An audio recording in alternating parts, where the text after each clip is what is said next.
மயிலாடுதுறையில் தமிழ்நாடு இயலிசை நாடக மன்றம் சார்பில் தவத்திரு சங்கரதாஸ் சுவாமிகள் நினைவு நாடக விழா நடைபெற்றது. இதனை முன்னிட்டு நடைபெற்ற பேரணியில் சங்கரதாஸ் சுவாமிகளின் படத்தை கையில் ஏந்தி நாட்டுப்புற கலைஞர்கள் காளி ஆட்டங்களுடன் மேளதாள வாத்தியங்கள் இசைக்க கலை நிகழ்ச்சிகளுடன் நடைபெற்ற பேரணி பொதுமக்களை கவர்ந்தது. மயிலாடுதுறை சின்னக்கடை தெருவில் இருந்து ஊர்வலமாக புறப்பட்டு விழா நடைபெறும் இடத்துக்கு வந்தனர். விழாவில் முத்தாய்ப்பாக கலைமாமணி பழனி குழுவினரின் அரிச்சந்திரா நாடகம் நடைபெற்றது.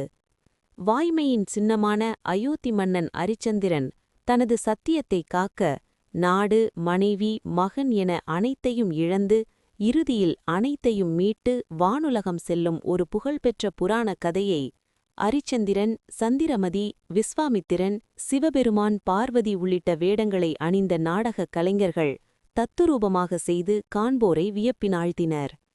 இந்த நிகழ்ச்சியில் மயிலாடுதுறை எம்எல்ஏ ராஜ்குமார் கலந்து கொண்டு நாடகக் கலைஞர்களை வெகுவாக பாராட்டினார்.